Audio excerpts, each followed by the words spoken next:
Good morning, everyone, and thank you for being here, and thank you, Minister Inada, for hosting me. I'm very pleased to be visiting Japan on my first trip overseas as Secretary of Defense.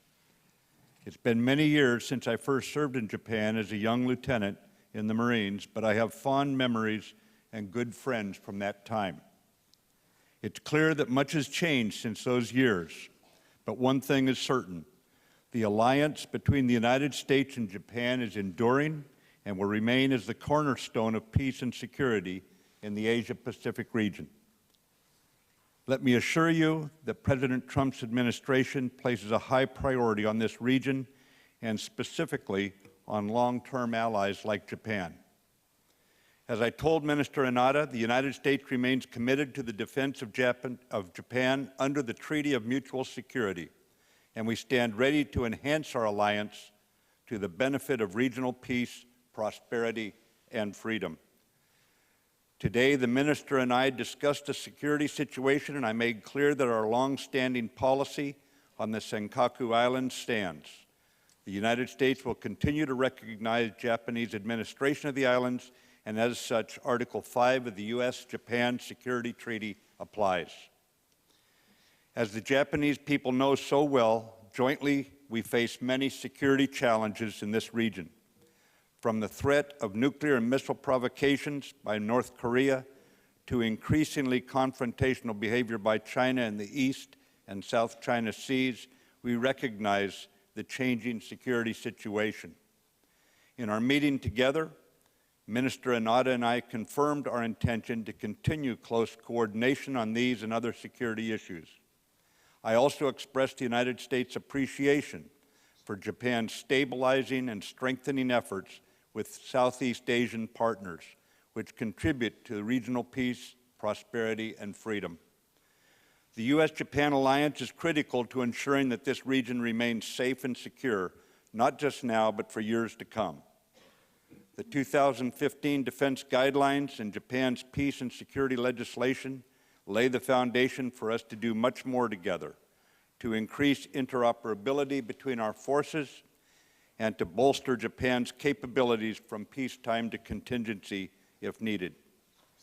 I am certain that the coming years will see important strides on both sides to realize our mutual goal of a strong defense of Japan and a stable regional environment in which all nations play by the broadly accepted international rules and can prosper free from fear.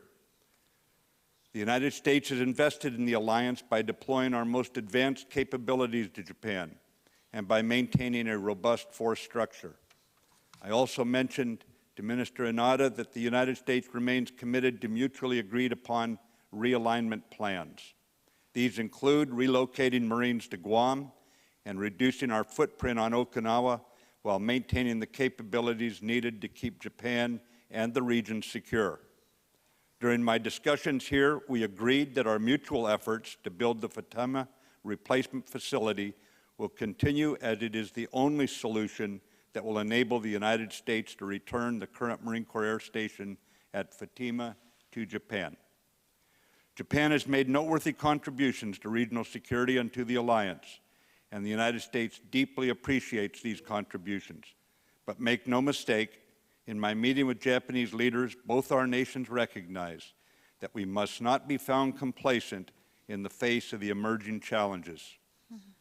As our alliance grows, it will be important for both our nations to continue investing in our defense personnel and capabilities. In this manner, we will ensure that we are true partners together today and in the years to come. The United States stands with our friends and allies. Thank you again, Minister Inada, for hosting me. It is a pleasure to be back in Japan, and I look forward to hosting you in Washington. Thank you. Mattis, please. Stated, the alliance is unshakable, and between the two of us standing together, we're stronger together. We're stronger with South Korea, and yet there is no complacency in terms of the alliance. We know we have got to adjust to the changing security situation. We will do so in measured steps, working together, and I don't see any reason right now to think we cannot maintain stability in the Asia-Pacific region, especially with China. But at the same time, we have to recognize that the rules-based international order must be maintained. And so our focus, immediate focus, is perhaps principally on the North Korea nuclear and ballistic missile threat, but we also must stand together in support of the international order that is rules-based, and no one nation shoulders another aside or shreds the trust in terms of conviction over maintaining a rules-based approach to solving any sorts of disputes. Thank you. As far as Iran goes, this is the single biggest state sponsor of terrorism in the world. And I think it is wise to make certain that Iran recognizes that what it is doing is getting the attention of a lot of people. And we have a responsibility, along with the rest of the nations that want to maintain stability, to be absolutely clear with Iran in this regard. It does no good to ignore it. It does no good to dismiss it. And at the same time, I don't see any need to increase the number of forces we have in the Middle East at this time. That's not in the cards right now. We always have the capability to do so, but right now I don't think it's necessary. But I would also just say that we do not have a situation vis-a-vis Iran that shows respect, again, for the rules-based international order. We have seen their misconduct, their misbehavior, from Lebanon and Syria to Bahrain and to Yemen, and it's got to be addressed at some point. Minister? I believe Japan has been a model of cost sharing, of burden sharing. We have constant dialogue about this. We work through the details, but we can point to our Japanese-American cost-sharing approach as an example for other nations to follow. And we have watched as the security situation worsened and watched the budget grow under Prime Minister Abe and the Minister of Defense guidance. And I think it's prudent that we take those steps and we adapt the militaries, both our military positions, to the security situation we face today and anticipate tomorrow. And I think Japan is on the right track. Mattis, please.